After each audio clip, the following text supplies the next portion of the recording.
Yes, people, what is going on? We are here. We are live. It's McLaren Fan TV business. We've got our first podium of the season, and I'm joined here with my co-host, Mahad. What's going on, brother? How you doing? How you feeling? Podium third race in. We're already on a better start than usual. I'll tell you that now. It's lovely. It's lovely. It's lovely, yeah. How are you feeling, man? How are you feeling after the first three races? You know what I'm saying? You saw McLaren's post. I mean, it was a beautiful post, okay? Where 100% points, 100% in the Q3s. You look at the points that our boys are collecting. You look at where we are in the constructors. What are your thoughts, man?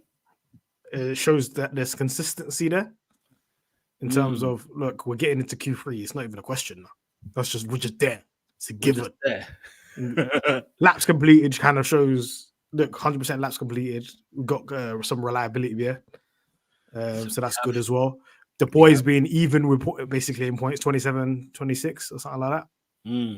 Can y'all see it? Yeah. Can y'all smell it? Huh? Can you see what we're cooking? Look, 27, 28. So look, they're both pulling their weight points wise. Indeed. We're third in the constructors, a clear third in the constructors at this moment in time, because Aston and Mercedes have got some work to do. It's okay, man. For some people that were saying McLaren failed winter and we had a bad winter, don't look too bad at this moment in time. Doesn't look too bad, people. It doesn't look too bad. Make sure you get your comments rather in the comment section. Of course, we're going to read each and every single one of them out as we talk all things Australia. I mean, a year ago, as cliche as it sounds, a year ago we were getting nothing. Had we had any points by this point last year? This is the first time we got points. Australia. It was Australia. That whole mess at the end. Yeah, when science got done. Yeah, we stat padded some points. We stat padded a few points. I think this is considering we've had two weaker tracks.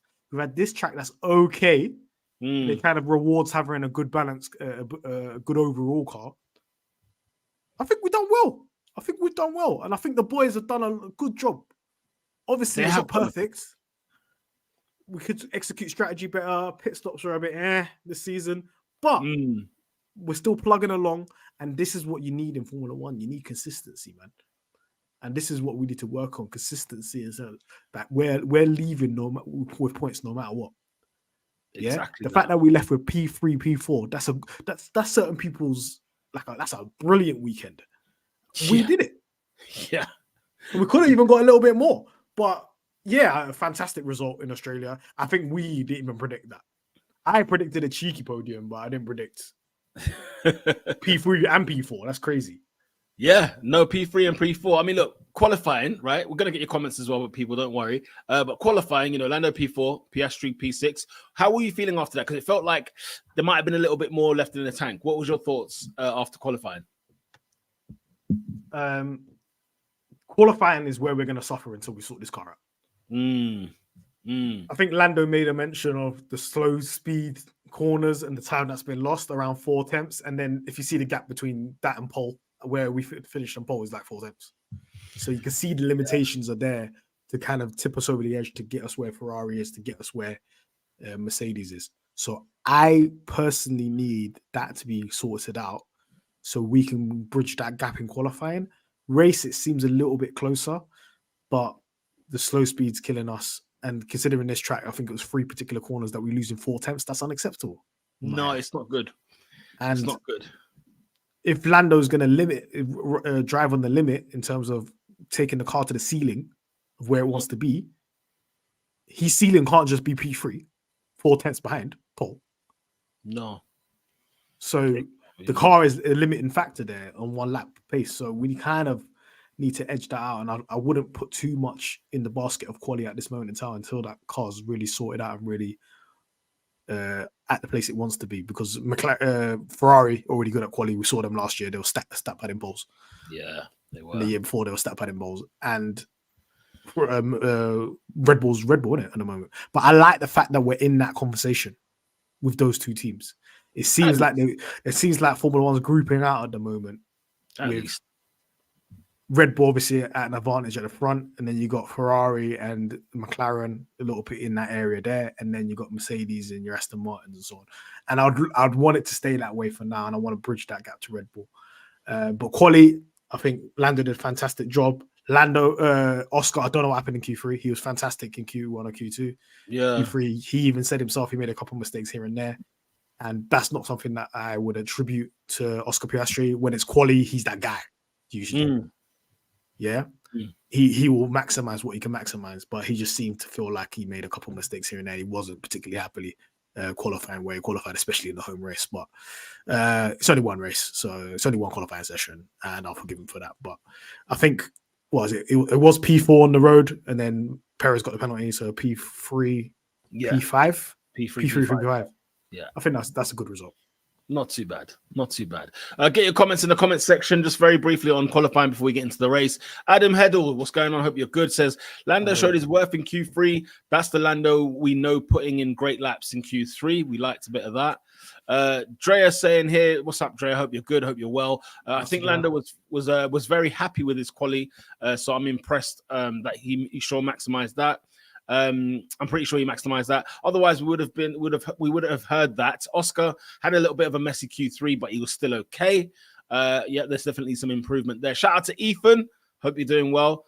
Says, yeah, Lando really grew into qualifying, showed his class. The Oracle, Alex, to stop a string of bad qualies and give him some confidence. Basically saying that Lando this is the weekend he kind of needed. He does. He definitely does. You know, remember we didn't even used to discuss Lando quali. We never used because we know he was so consistent with the quali, Yeah. and then last year as the car got faster and then mistakes creeped in and the consistency fell off, he would have a good one. Even I think Brazil is a beautiful kind of like. It showed like, oh look, this guy can stick it on pole if he needs to, whatever. But then the other race, he'll last corner in Qatar, you know, that kind of situation. So it's really about him. I just need this to be the streak now. Him to have a good quali here, good quali next race, so on and so on, and just get back on that form, because we were looking at Lando like remember 2022, he didn't make a mistake the whole time. No, he didn't. Yeah, I whole quali session, every quali session, he didn't make any mistakes. He was just cooking If we can get that confidence back and get that consistency, we're going to see the real limit of the car. Oscar, I think last year he was fantastic in quali. This year he's been good in quali as well. It's just, he just had a messy one at home, so it's not a problem. No, indeed. Let's talk about the race, but before we do that, I want to get some of these comments in. You lot have been all over on the comment section. Make sure you do smash a like on the video as well. Subscribe to the channel, McLaren Fan TV. Make sure you'll be telling other McLaren fans that we exist. Okay? TSJ Awesome, what's going on? Says, I would rather 4-5 with Max finishing and winning than one Ferrari 1-2. I don't know. I don't know. You answer this. What do you think? I don't know about this one. Nah, listen, I'll take those. Wait, is the Ferrari 1-2 means us 3 and 4? Yeah. Then I'm taking the 3 and 4s. You can't reject a podium for outside. I can't reject it. That's crazy. I can't. I hate Ferrari 1-2. I felt sick. I was like, how do I watch this podium celebration without looking at McLaren signs and hearing the Italian anthem? How do I do this right now? Because it was Ferrari 1-2 makes me sick. I'd definitely rather see a Red Bull 1-2 than a Ferrari 1-2. But I'd rather see a thingy, a Sainz win as well. By the way, like make sure it's the right Ferrari driver as well. Do you know what? I'd rather see a Sainz win with a 1-2 and us 3-4 than a 4-5 with Max. I'm not rejected. No 4-5. What am I gonna do with 4-5? There's no podium pictures of that. There's no trophy coming with that. You know what I'm saying? That's hate. TSJ also. That's hate. You're hate watching, and it's nasty. The thing is, though, you know how much I hate Ferrari too, but I can't lie. I disagree. First non-Red Bull Ferrari podium, baby. Yeah, man. You know what I'm saying? Like, we ain't had that yet. That's been a long time, by the way. Because even if Red Bull don't win, they've been on the podium. They're on the podium, or Perez is on the podium. Something happens. One of them's on the podium, but they weren't even there. Listen, everyone's disagreeing. That's 6 in Singapore. Like, everybody's disagreeing. All right, listen, mate. It's awesome. We need to have a word, man. Yeah. Alex says, seeing an upward trajectory through these past 3 races. What do you think about that comment? Are you seeing trajectory? Are you seeing we scored 1 points every week, right? Yeah, I mean, this is race the weekend. best. Yeah, so I know this is the best setup. Quali's getting better every week. Race results getting better every week. Lando's 14th podium of his Formula One career, and Oscar getting back-to-back P4s. I mean, that's really like. I mean, I'm just like, wow. I didn't even realize he had 14. That's a lot of podiums for Lando. Huh? Got more than George Russell. Well, there you go. Wow. I mean, Mercedes has been rubbish. Yeah, no. The thing is, Mercedes have been rubbish, but we were too. Do you know what I mean? Like, it's not even like, oh, we've been brilliant for no. But when years. the Mercedes is rubbish, they're P2 in the constructors and P3 in the constructors, and they're winning a race in Brazil. True. Yeah, rubbish. Their rubbish compared to our rubbish is a different ballgame. No, but they weren't 8th or 9th in the standings. True. No, true. Think about this though. Yeah, you're Mercedes, right? And you're thinking, yeah, the battle's between us and Ferrari. You double DNF, and they get a 1-2. That's mad. Crazy. That's crazy, bro. Like when you deep that on the same day, no. No, people are still talking like the fight is between Ferrari and Mercedes. I'm like, Mercedes got bigger problems, man. They got other issues, man. You can't be beefing a team that's getting 1-2s. You got bigger problems on your plate. Absolutely. And you're below another team that's in between you, lot. And to think, issues over there, man. And to think, like, you know, hearing the boys talk after the race, you know, they said, you know what, like, we were quicker than we thought, and at points we probably could have had a fight with Ferrari. We could have said something, and I'm thinking, okay. You know, like when you think about it, it's like, well, yeah, McLaren were there, weren't they?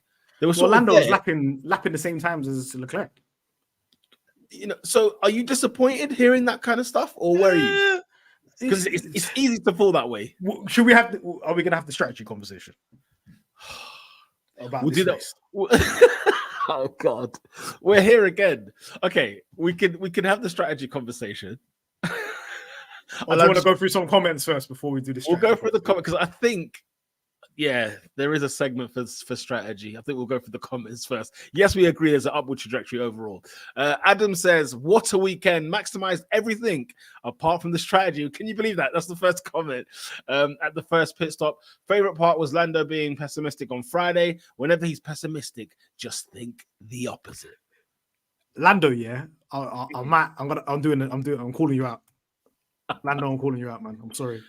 Call him. I don't often do this to our drivers, but I'm calling you out, yeah, because he said a madness after practice 1 or practice 2. And I said, are you okay, mate? Yeah.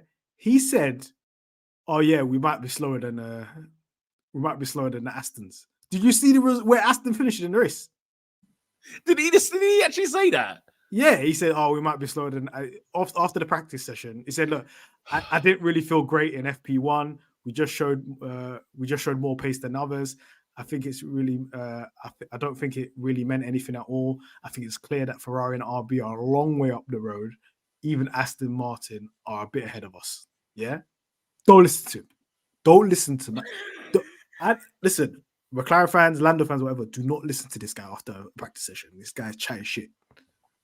Don't listen to anything he says regarding the pace of the car. And it happens every week, every race weekend. People are like, oh my God, Lando said it. This guy's pessimistic, man. Aston Martin finished how far behind us on race pace? But the thing is, I swear we've always said Lando's always, you know, he is on the side of pessimism. Yeah. But he knows underneath his sleeve, he knows what he's got. So do you think he's capping? He's lying? I think he's blatantly capping. Like Lando's is how can I put it? This is a guy he learned under the name of Fernando Alonso when he first come to McLaren. He's had to watch everything take place in and around his career, right? When he sees something good, there's no way he wants to come out and flag it. Listen, we could be fighting toe to toe with Red Bull. There's not one praise coming out of him. Ain't nothing coming out of him. Let me tell you. Red Bull look ahead of us. We could have a faster car than Red Bull. We'd be like, don't know. I would love to watch every practice, like pre-race weekend. I'd love to watch every press conference, whatever. I'd love to watch it because I guarantee you he would say he has not said, yeah, we fancy our chances this weekend, or the car looks good, the car feels great. I guarantee you he's not said any of that stuff. as far as I'm concerned, pessimistic Lando is the Lando who is you know, like it means he's up for a laugh. Whereas when the car's actually bad and done, you kind of get no entertainment from him. You get nothing from him. And when you get nothing from him, that's the time to be like, maybe this car ain't saying much. Maybe it's not. His body language gives it away as well.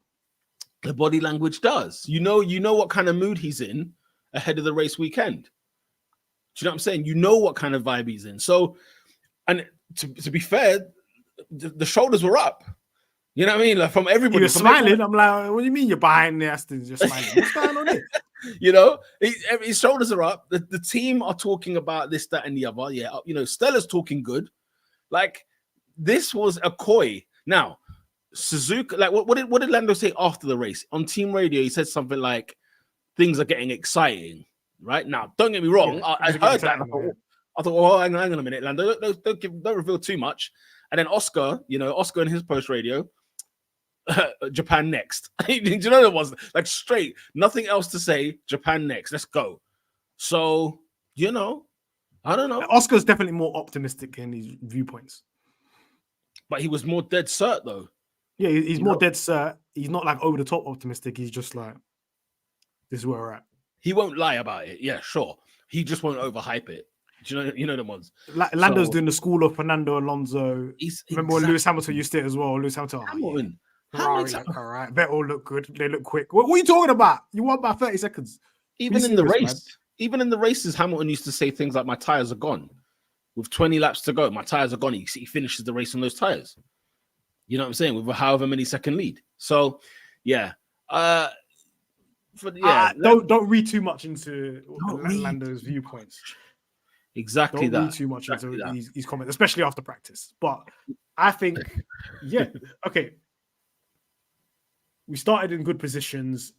What was your mindset when we leave the blocks? Everybody's in position. No crashes on the first corner. There's no overtaking happening around the front bits. Everybody's just in order, and then you see smoke coming out of Max Verstappen's car. What was your mindset? Do you know what? I didn't believe it. Until the smoke traveled, you know there was, like when the smoke stuck with him, I said, "Yo," and then you saw it was on just. I think Brundle mentioned the fact it's just on the right of the exhaust because they might have thought it was the engine thing. And then they thought, "Oh, maybe it's the tires or maybe whatever." Then it come out the side. I was just delighted, man. I can't lie. I couldn't hide it. I was delighted. I was like, "Good, gone. Get him out of it. Where are we now? Where's my boys?" Did you think in your mind, okay, we can win? No, I didn't think we could win. No, because one appendix less Carlos Sainz and Charles Leclerc. If anything, you know what? The biggest loser this weekend. I know that there were some drivers that had some awful drives, right?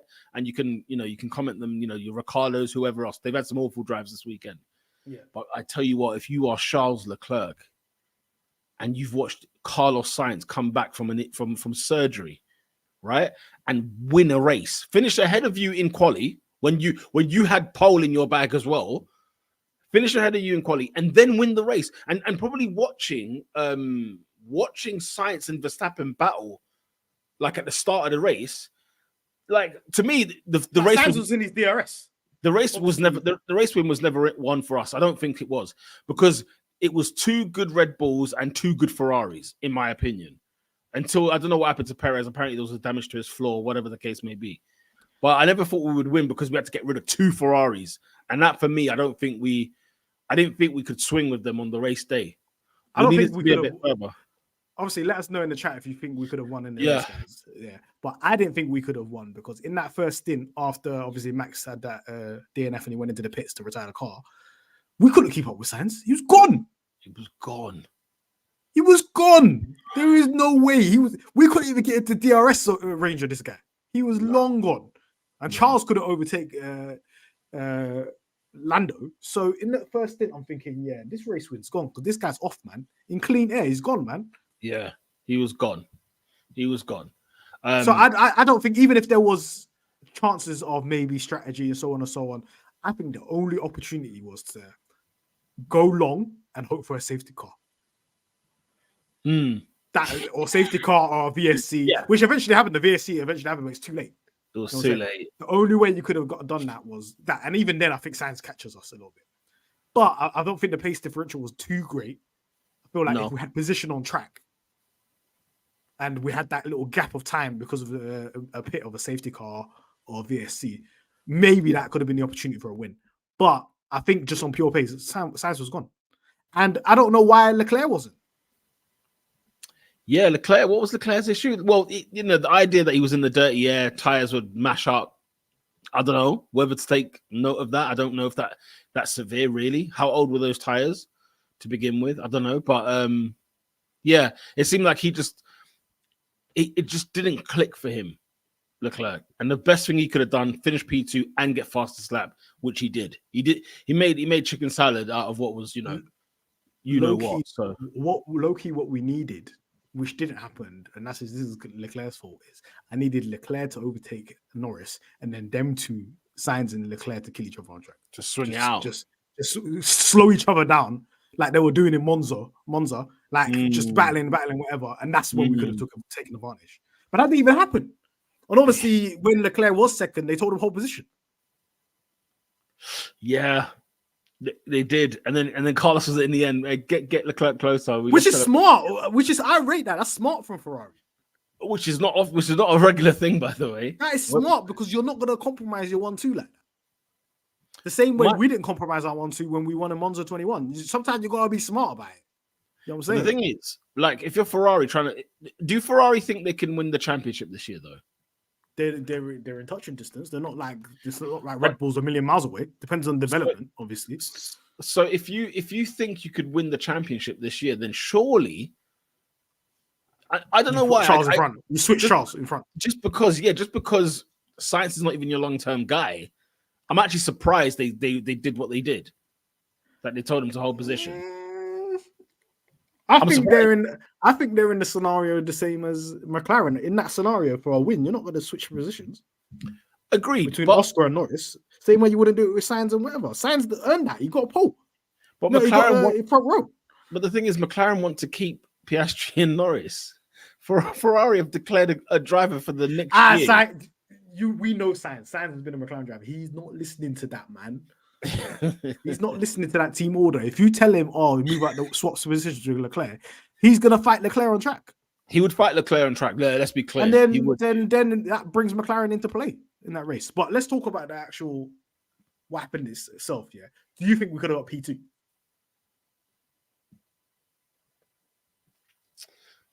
With the strategy? Yes. Yeah. The strategy flopped our base, didn't it? Getting undercut by Leclerc was a nightmare.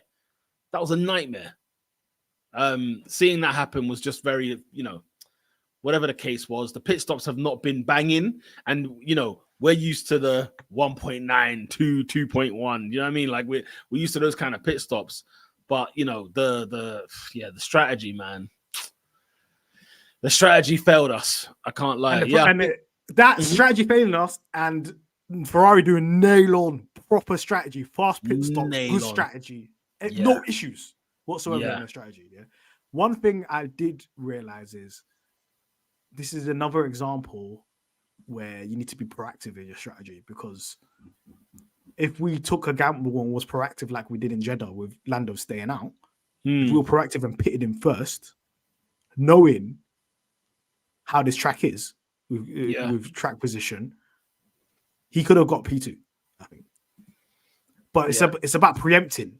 Obviously Leclerc had the instructions to box if Norris doesn't box. So he didn't box on that lap, and that's why Leclerc dived into the pits and Oscar dived into the pits. But Oscar needs to be the person, Lando needs to be the person that makes that decision, that's in charge. But I'm boxing. Because if Leclerc stays out, he's finished. Yeah. If he stays out, he was done. I don't care about this whole conversation about, we need to worry about Mercedes. What the hell are we talking about?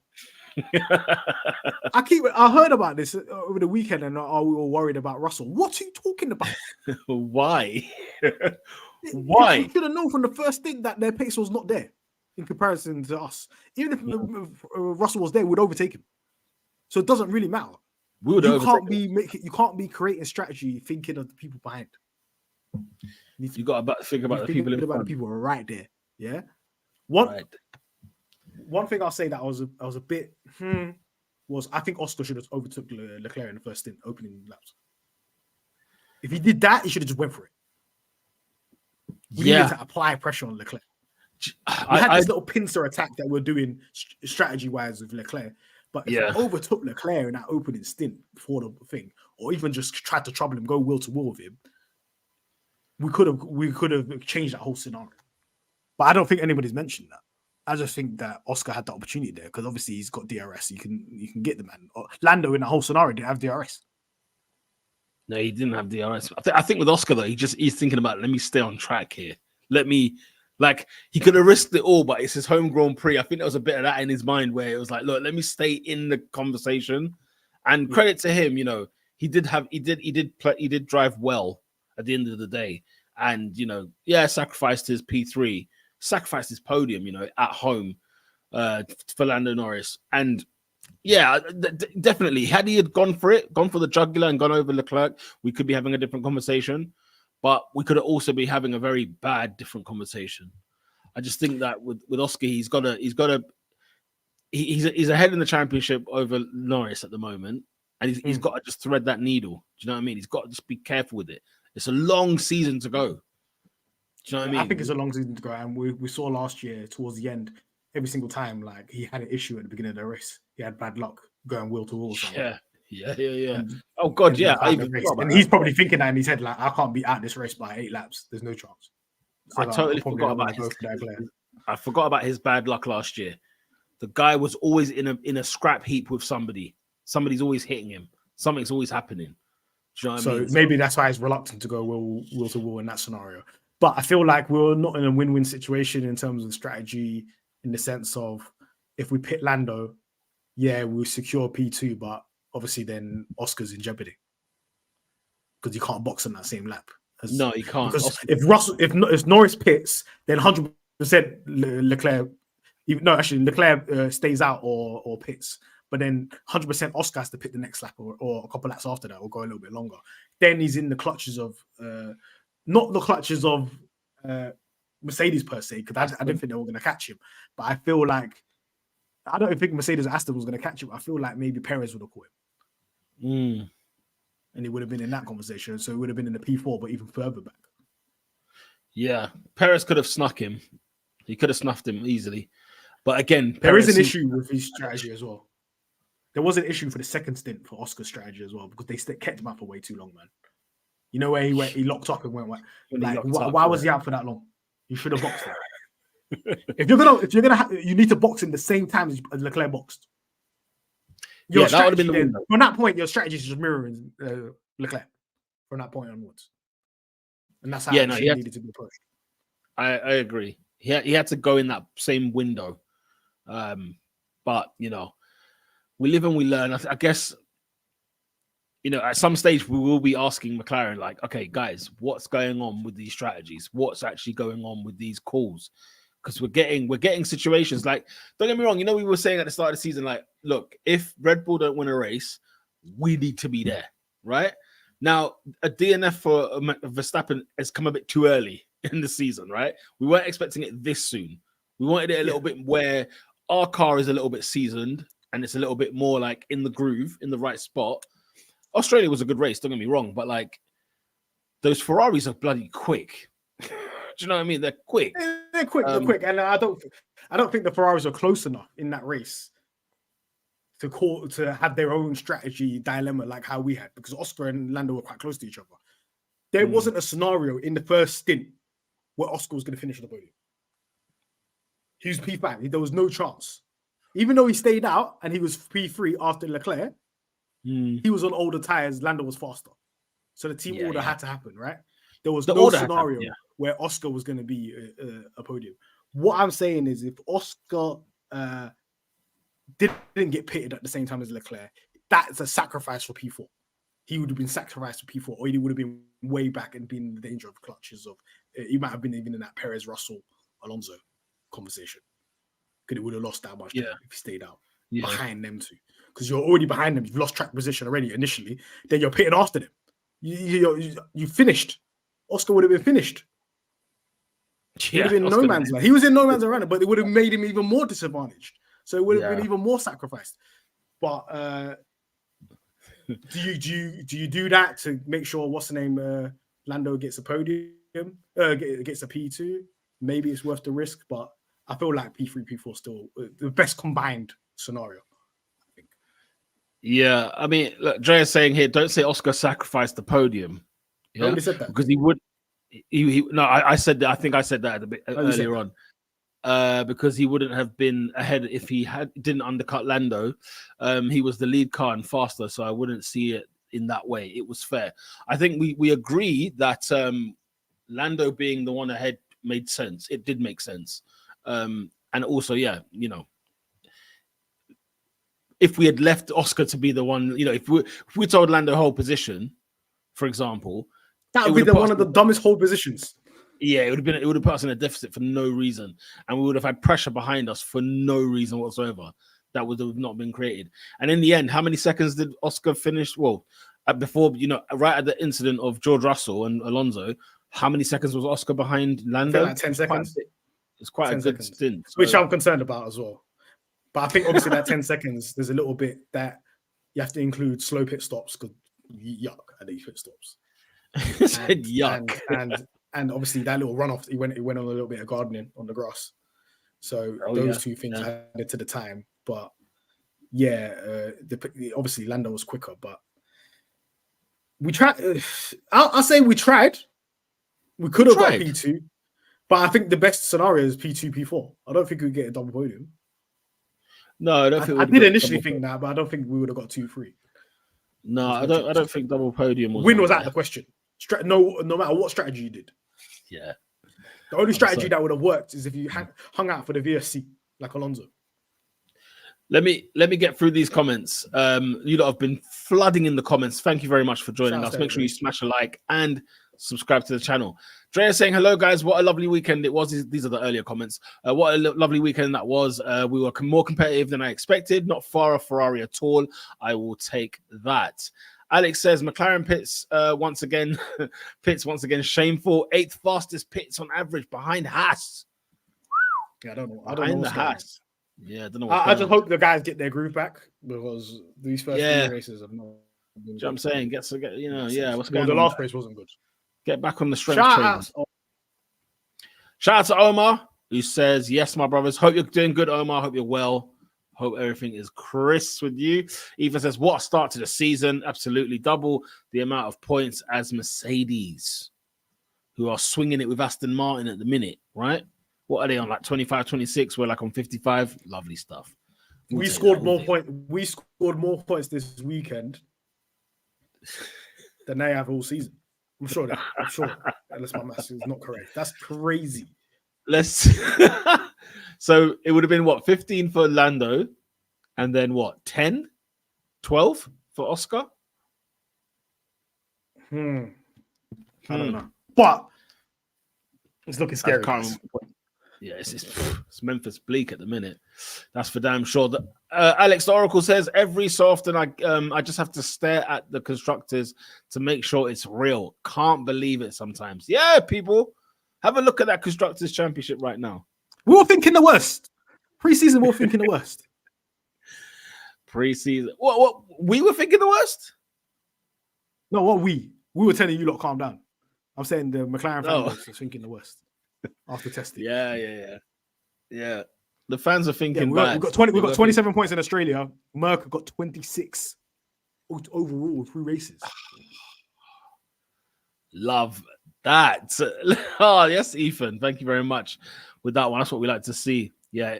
Look at we scored more points on Sunday than the whole season. Yeah. People are loving that. Alex said, I said P3, P6 as my delusional pick, if I remember right. Mercedes question. Well, we're better than delusional. We're better than delusional right now. Better than delusional, people. I don't want to be where Mercedes are, man. I guess it's referring in terms of like when Mercedes are bad, they still finish P2. It's a little bit of that, you know. The trajectory is not trajectory right now. It's looking downhill, man. Them stocks are not stocking. No, it's not. It's not.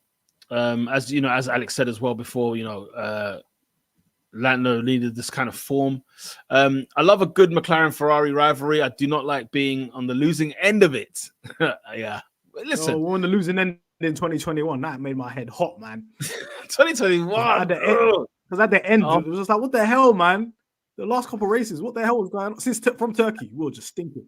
We just bottled it afterwards. And yet 2020, I was singing in the rain, bro. I was loving it, man. I was living it large when we beat them to P3.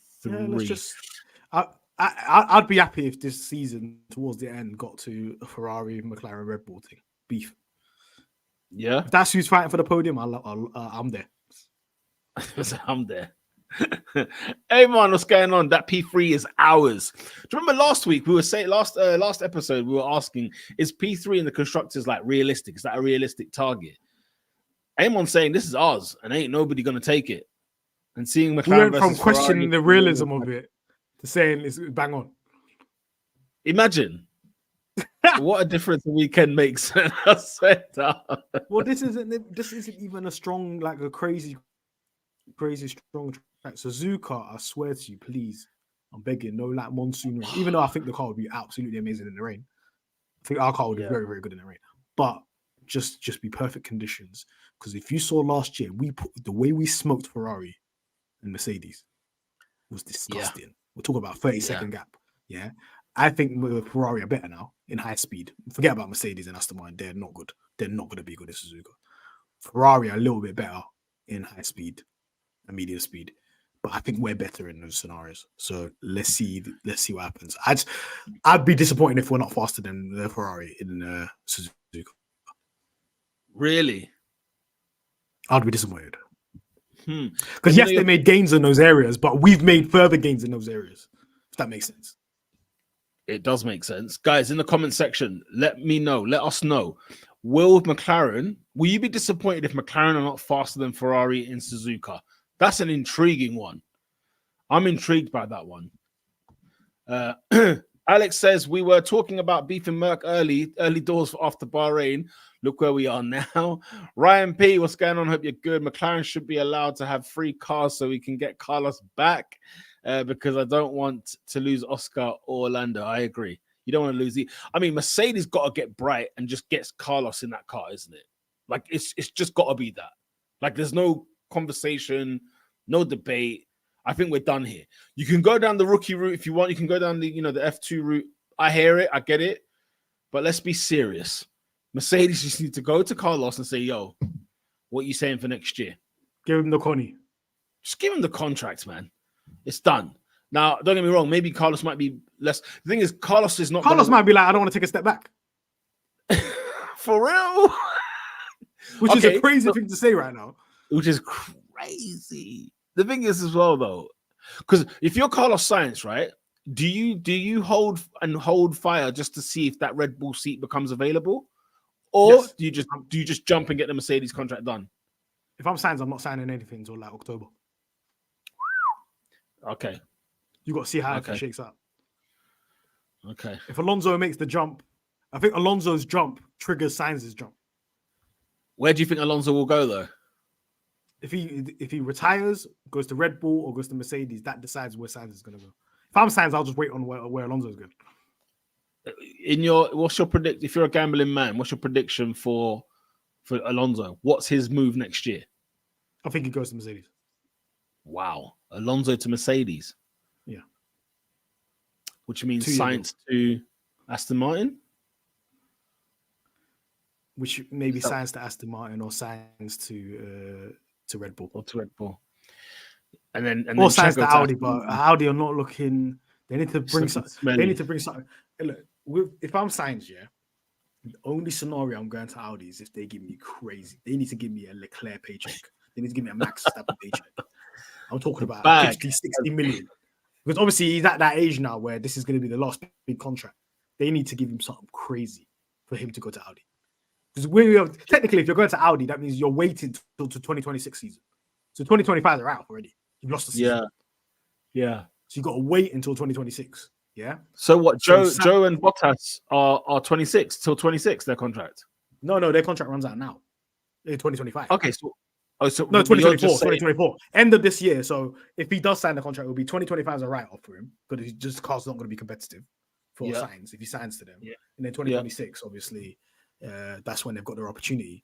Aston Martin, obviously, they're going to have the Honda engine in 2026, so that's an appealing prospect over there in 2026 that they might be good. They're going to be quite competitive in 2025. They'll be there or thereabouts. They'll be a point finisher, right?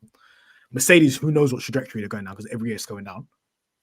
So who knows what that scenario is? Red Bulls are certified.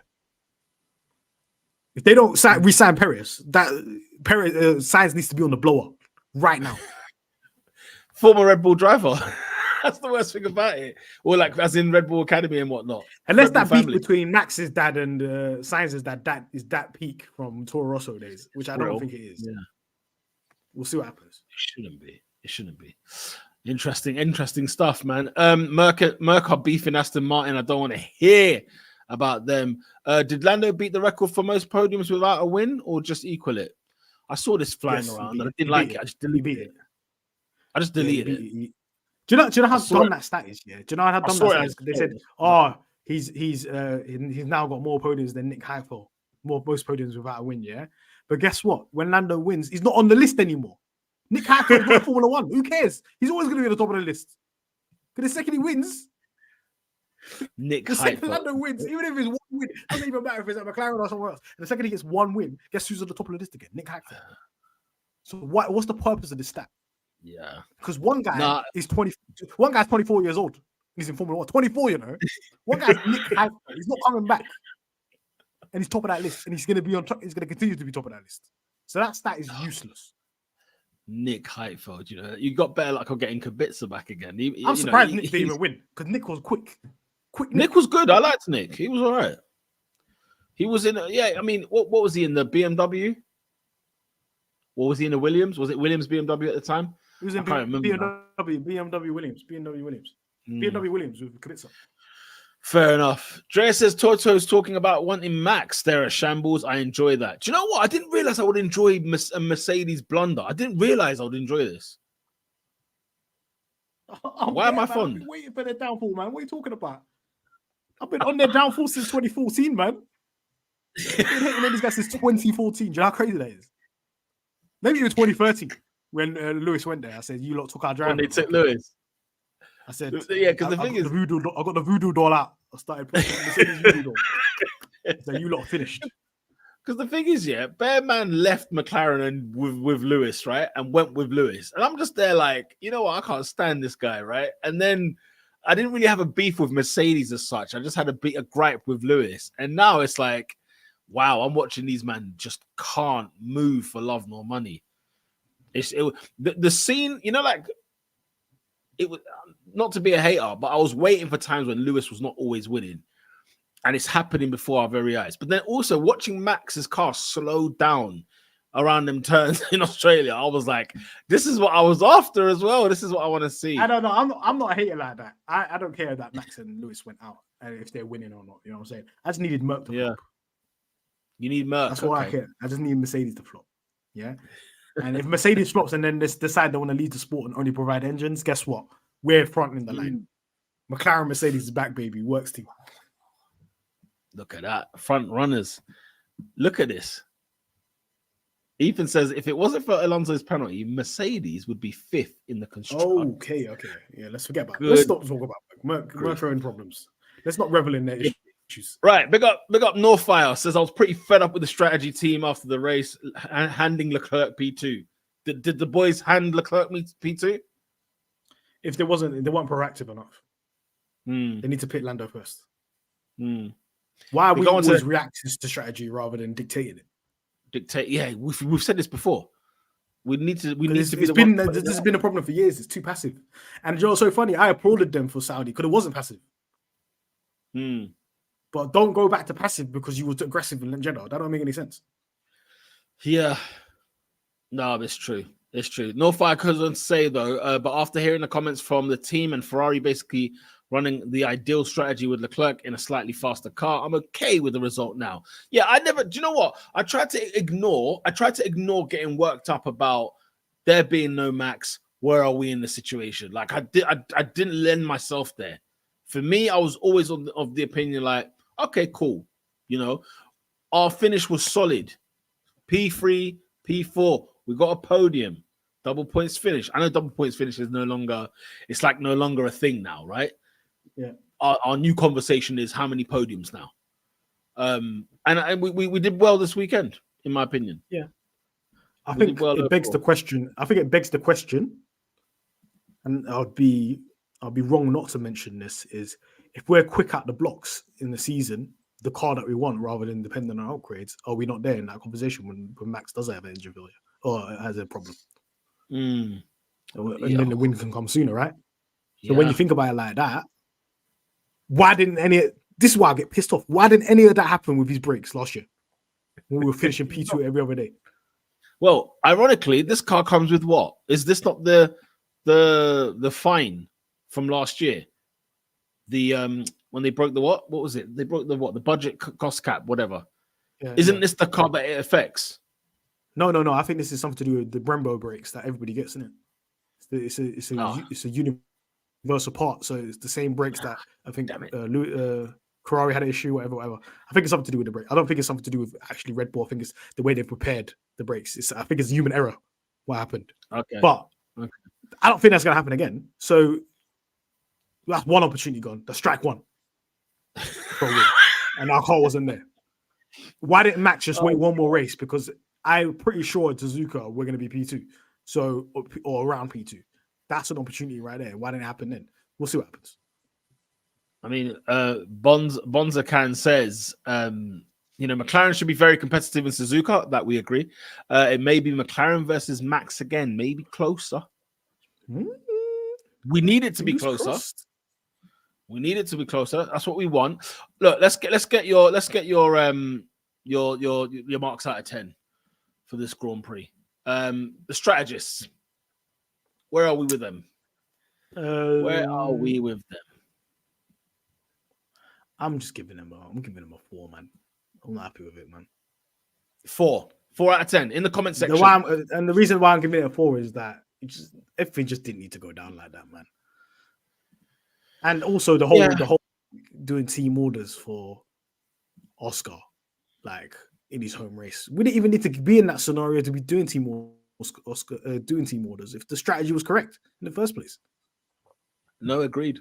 Now it looks like onto the outside world, we're favoring Lando. It's the right strategy, but come on, man, it's his home race. Like the optics, bro. Just you didn't need to have that strategy in the first place. Lando had a car in between both him and Oscar, so we didn't even need to do that in the first place. If the strategy was executed correctly. No, you're not wrong. We didn't need to do that. We didn't really need to do that. The strategist for me, I'm going to give them a 5. I'll give them a 5 because at the end of the day, like what was not a great strategy, we were still where we were. Now that's credit to the car they've made, credit to the drivers to put the car in that position.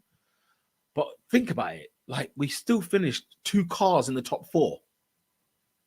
Like, and I think even if the strategy went well, we'll probably be P2 and maybe P4, P5. It wouldn't be a race win. P2 and P3. We wouldn't have gained it. We wouldn't have got a race win. We would have gained a little bit more points. Yeah, I'm gonna go with 5 out of 10 on their strategy. So too is Ethan. Mahad with the 4 out of 10. What about the pit crew? God, right. We need to get back to some resistance training.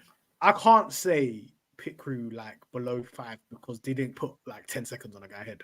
They weren't doing what I don't know. Sal was doing what steak. Yeah. So I can't really say, oh my god, pit crew. I just think it just needs to be maybe like a 6. Do better, guys. I know you're the best pit crew on the whole grid. We support you. We love you. Just do your thing. It can't be -12 because it's not Sauber, Alex. Man, I'm not doing 30-second pit stops. What are you talking about? It didn't cost the position good of a pit stop. You have to just say 6. Let's obviously we hold it to a high standard because of what they're doing. We do. But let's not like when they don't achieve A stars, start cooking them. Because what was the seconds? Was it still like 2.5, 2.6? Yeah, one was No? 2.6. I think one was 3 points. I think Drea put it in there somewhere. Dre's put it in there, yeah. Pit crew was 5. Okay, she gives a 5 out of 10 with that one. 3 times 2.6 isn't too bad. The 3.2 wasn't ideal. Yeah, 3.2. Anything that's 3, that's not good. Yeah, it's but not 2.6. However, I know we're used to seeing people doing 2 seconds, yeah, flat and stuff like that. I ain't seen one person do a 2-second flat this season. No, or under. Like a fast pit stop this weekend was what, a 2-3 by Ferrari? Yeah, and it was lauded. It was absolutely lauded. 2-3 used to be slow to us last season. It's true, and that's probably what it is. You know, he's given this opinion. Alex is giving this opinion because it's of the high standards. Ethan is sort of like, you know what, it weren't great, it weren't terrible. You're in the middle. You know, above average, says Z. Big up Z. Hope you're good. Hope you're well. But yeah, it's one of those, isn't it? I'm gonna give them a 6. I'm gonna give them a 6 because they were still sub 3 except for that one. But yeah, they were still sub 3. Drivers, man, let's talk. Lando Norris got up on the podium. What are we giving Lando Norris this race weekend? I know a few people have put some comments in the 8.5. 8.5 because he did his thing, man. When did I've never saw in that race where I felt like Lando was slow or Lando was making a mistake or making any issues. I think he quality perfect as well. I don't think he did anything wrong. So 8.5. Yeah. And Oscar. Q3 was a bit messy. Quite concerned about just being a little bit off the pace of Lando in the race. But seemed to manage the tires well. So I'm gonna give him a 6.5. Oh, but I know because I know Oscar can do better. Oh, okay. Yeah, I like your 8.5 on Lando. I was gonna give him a 9, but I think the 8.5 is probably just right. All things considered. Actually, no, tell her that. I give Oscar a 7 because he finished P4. I didn't think about that. He finished P4. Come on, man. Yeah, I mean, Oscar's got a 7.5 for me because 2 P4s in a row. Okay, we could talk about he's not perfect, right? And we could talk about the things he needs to iron out. But 2 P4s in a row, home race, comfortable. It's nice to see Oscar not in the scraps. As you mentioned earlier on the show, you mentioned the fact that he would be in the middle of the pack and will get touched, and then that's damage for the rest of the race, and that would be him done and finished. But he's been solid this season. The fact that he's ahead of Lando Norris still in the Drivers' Championship, by the way, that's a plus for me. That's a huge plus for me. That's a great start. So I'm gonna give Lando Norris an 8.5, and Oscar's gonna get. I want to put an 8, but I can't give it yet. 7.5 for Oscar Piastri. Let me go through your comments. Lando 8 and Oscar 7, says Ethan. That's fair enough. Yeah. Alex is just not happy about these pit stops. All right, Alex, man. Alex is the strictest teacher I've ever seen. He's like the strict headmaster. Chill out, man. For him, his Haas is in his face. The Haas is staring in his face. He's got new guns, man. Can't be. Z says 2.1 for Perez. Listen, we know Red Bull can cook on a pit stop. We know that. Yeah. They were them. They were us before us. Do you know them ones? When it came to them pit stops, they were there cooking, absolutely cooking. They've been there, done that. They've been there and done that. Ryan P says Lando Norris P9. Sorry, P9. 9 out of 10. Whoa, nine's high. Nine's high. Nine's high. Even Alex, the Oracle. Nine's high as well. Wow. Alex doesn't really hand out high ratings though. That's crazy. That's a big from one strict thing to this. It's no middle ground. 7.5 for Oscar. That's what I like. I like that. It's the sweet spot for me. Lots of Lando 9s here. Get some Lando 9s over here. Didn't make any mistakes. But guys, let's bear this in mind. There was no Red Bull. That's why my 9 went to 8.5, because I thought, look, if he gets a third place with a Max Verstappen in there and 2 Ferraris, like I give him the 9, but I have to give him the 8.5 because it's no Checo, no Max. Checo minus Max. Yeah. And for good measure, let's just call it what it is. Also, no Mercedes there. Not that Mercedes clean up podiums. Mercedes is never going to be. No, but just I still got the record book will show that there were 2 DNFs for Mercedes, and there was a DNF and a P. What was Perez 5? You know what I'm saying? Like, come on. Yeah. I reckon if Perez didn't have damage, he would have got Oscar at least. Yeah, I wonder. Anyway, Drea says rapid. Lando gets a 9. Didn't make any mistakes at all. Oscar gets a 7.5. Steph Flo, big up yourself. Hope you're good. I hope you're well. Lando 9, Oscar 7. Z says 9 for Lando. I mean, listen, they're loving the Lando 9. Do you know them ones? 7 for Oscar Piastri. Natty says 7 for both. 7 for both. Wow. Okay. Ryan says, Lando Norris again, P9, and Oscar Piastri, P8. When it came, so Reincarnation saying 2.8, 2.6 is not bad. 2.6, 2.4 is okay. 2.2, 2.4 is good. These are the new categories we're using, guys. For pit stops. I like that. We need to keep that. TSJ says Lando 8, Oscar 7. 7 for Oscar is strange to me. I'm not gonna lie. A dead 7 is too low. I said 7. I said 8.5 for Lando because I strictly reserve 9s for P2s. P2's and above. Is that so? Is it P1 is 10? P2 is no P1 or pole position is 10. Okay, yeah. If you get a even pole, if he doesn't convert the pole, if he gets pole, P10. That's 10. Fairs. That's because I think 9 and 10 is a madness. You got to do it. Madness. That's why I gave it 8.5. Reincarnation says McLaren wasn't great early in the year. With the pit stops last season too, we're not good. That's true. After the big upgrades, when we got good. Sorry, after the big upgrades, we didn't notice because we were so bad. It didn't really matter. Yeah. We weren't even ranking pit crews like that at the beginning of the last. We weren't. We started ranking later. I brought in later in the season. That's hilarious. Lando had 3 million pit stops in Bahrain, and all of them were slow. How about that? Well, check this. For the Lando Norris thing, because Oracle's giving him 9, yeah. Or did he give him 8? Oh, was it 9? He gave him 9. He gave him a 9, right? Could is this true? There's nothing Norris could have done better. And if that's the case, can you see why people are going in the 9s today? Is there anything he could have done better? I don't know. Yeah, I'm struggling. Maybe stay in the DRS or signs at the beginning of the race.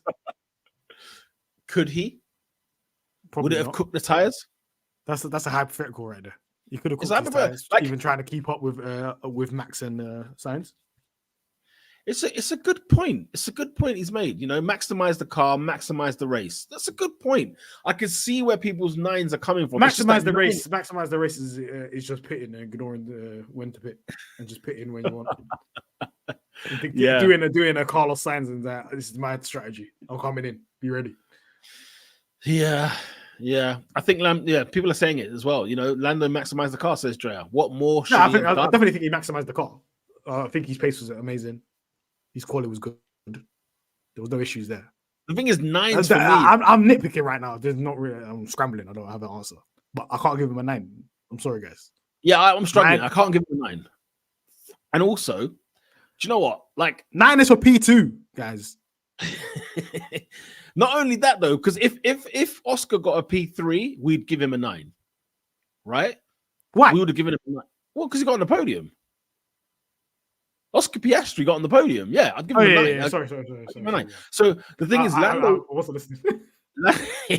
Lando is a seasoned podium guy, as we can see, right? 14 podiums now. Okay, he's seasoned. He knows how to get this stuff. P3 is minor. I swear he's got more P2s than. I thought he had more P2s than P3. I think, but now I think that's changed. But I'll find out. Yeah, I remember. What was it? He had the same amount of P2s as he had P17s last year. I was like, that. It was something ridiculous. There's some ridiculous stat like that, which was just crazy. But yeah, I understand people's 9s. I do understand people's 9s. Don't get me wrong. Lando did the absolute best he could for quali and for the race. He did have a strong weekend. He did. 8.5. For me, there was nothing left on the table. Was there anything left on the table for Lando Norris? People are strong on this. How weird that is. Lando's got the same amount as P3s as P2s. 7 and 7. Okay, so he's got 7 P2s, 7 P3s. Wow. Balance. Equilibrium. The balance, Balance. Did the best he could. People are fighting for this one, I tell you. But we only gained 1 position from the DNFs. Beat Checo fair and square. That's true. No, that's true, Ryan. You make a good point there. What if he gets pole then crashes? Yeah, I don't care. Turn. He's getting a 9. He's getting a 9. He gets a 9. 9.5. I padded the pole, man. Respect it. Oh god! For reference, a 2.49 is our fastest pit stop of the season so far. All right, can we review? Can we all agree to review the pit stops and the issues around pit stops at Imola, please? Let's give it some time. Yeah, we'll give it some time. They haven't refer back to the gym sessions haven't worked out just yet. Mika Hakkinen had 15 podiums before his first win. Fun fact. And his first win was in the most weirdest circumstance. When Villeneuve and Michael Schumacher crashed. Oh, of course, yeah. Do you know what? I was thinking about that season the other day. What year was that? 94? 97. 97 when... No, it's not that. I'm not thinking of that season then. I was just thinking... Oh, you're thinking about Adelaide? I was just thinking about... I don't know what I was listening to, but I listened to a podcast and it just started reeling off the shenanigans that took place in 94. And I was like, you know what? I need to have a butcher's. I need to actually rewatch this season and like proper watch like a 97. 97 was elite. I didn't even know what was going on. That was my first proper season. That was the first season I proper watched. When I mean I was a kid. I was a kid. I was so young. Yeah, I was. I remember that race where Villeneuve and Schumacher crashed. And Mika Hakkinen won. So I watched Mika Hakkinen's first win. I didn't probably know what was going on because I was basically a baby. Yeah. But I knew what was going on. Am I bad mind that I wanted Hill to not win the title that year? I remember that vividly. Hill won the first year and he shouldn't have won. I swear he won in 96. Even when I looked at the season review, I was like, what? How did he even do this? 96 was a bit of a farce, I can't lie. It was. Because I swear to you, I felt like he was slower than Villeneuve. Yeah. You're right. The year Senna died. There was so much that happened in that year, though. Like, so much controversy, like, so much scandal, controversy, crazy stuff. Obviously, the other guy that died as well. Think about how much podiums Mika Hakkinen got before he got his first win. Look how much podiums Sainz got before his worst win. Rosberg had to wait ages for his first win. This is not a stat. Who cares about this stat? They're using it as, Lando hasn't won a race, and they keep amplifying it. He's not won a race. Who cares, man? He's going to win a race. Yeah, he will. If I go to the bookies right now and ask for the odds of Lando Norris not winning a race in his career, the odds are going to be shit. They're not going to. I can't even put a bet down, but they'll be like, "What's the point?" Because he's going to get a win. Yeah. So don't get goaded and bite on all these people that say, no wins. No, he's got 14 podiums. Certain man ain't got 2 podiums. And they're being compared. They don't even have 2. They don't have 3. Yeah, the world knowledge is... Nobody's even come to close to a win. So some drivers that have not even come close to a win. So I don't want to hear it. No, it's true. The world knowledge is at an all-time low. That's for sure. If you're not a good driver, how the hell do you get 7 P2s and 7 P3s? Yeah. If you're not a good driver. Oh, come on. In a car that's not been a race-winning car apart from one season, which was random. This car has not been. Have I ever been a McLaren fan since Lando Norris joined Formula One and be like, this car deserves to win. It's the fastest car. No chance. Definitely. It's not happened. Definitely not. We're not there yet. Let's have some common sense, man. One thing that is true, though, Suzuka will be a good test, a good comparison between this year and last year's car. And with that, people, we look forward to Suzuka. What is your any preview, any comments on Suzuka? What are you looking forward to the most about Suzuka? What are you going to have your eye on? What are you going to be paying attention to? I'm paying attention to Lando Norris getting pole position or Oscar Piastri. Love that. That's my prediction, guys. We're getting pole. Huh? That quality. I'm not brave enough to say race win because I know Max Verstappen's going to be on some vengeance tour. Yeah, that's the thing. Yeah. So I'm saying, guys, pole position and double podium. Let us know what your predictions are, guy. The people are speaking.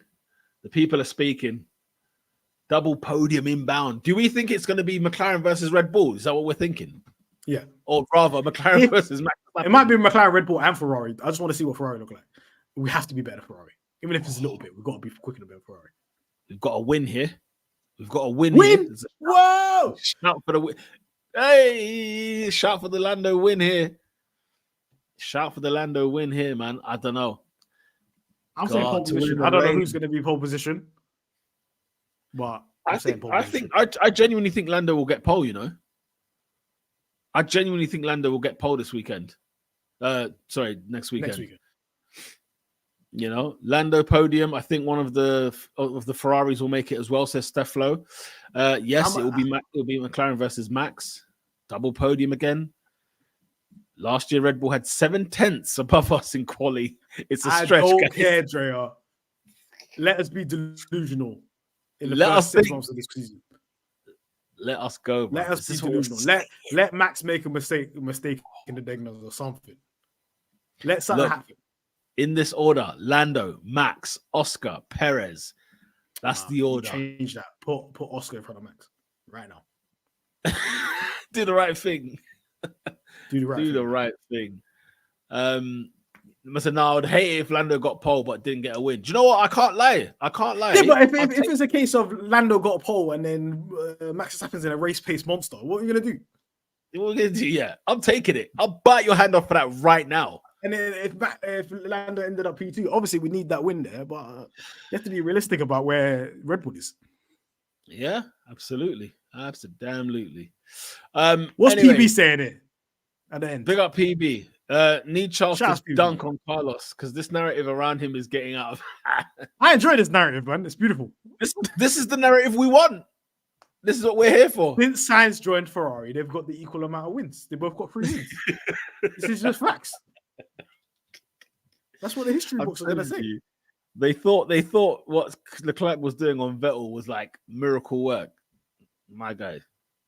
Last time Charles won, Rishi Sunak wasn't the Prime Minister. What was Leclerc's last win? 2022, Austria. No. Of course he didn't win last year. Yeah, of course he didn't win last year, did he? That was ages ago. You know, all I've got is that 1-2 finish in Bahrain. I don't know why that's still stuck in my head. That's like a sieged in my brain. Yeah, but we need a 1-2. We need a 1-2. We need a 1-2, man. I don't rate Carlos like that. But yeah. If every team was running 3 cars, I'd have Carlos in the third McLaren. 100%. Yeah, definitely.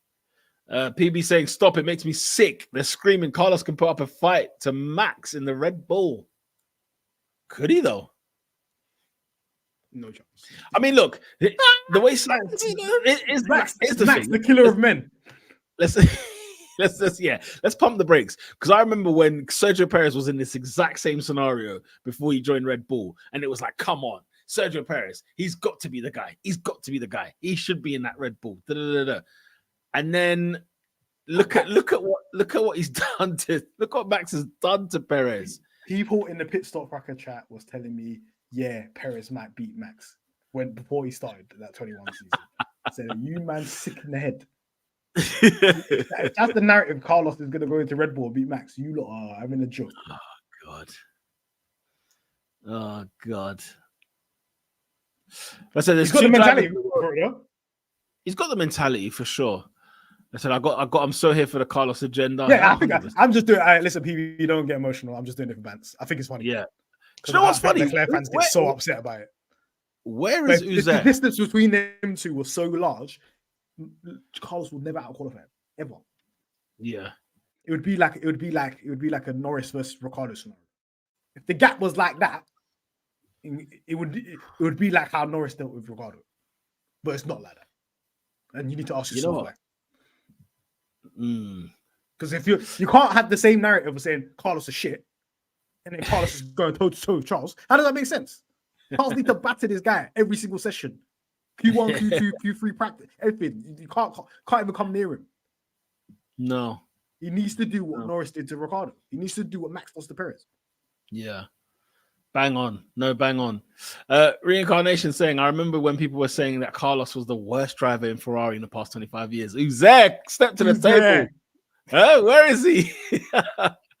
Hey, we love Uzek, man.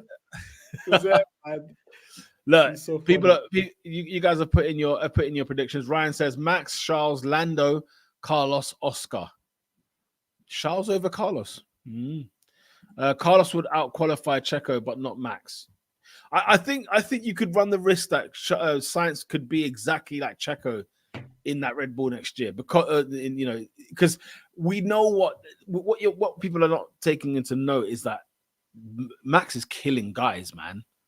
Like, do you remember Gasly before he joined Red Bull? Do you remember Albon? He was rated.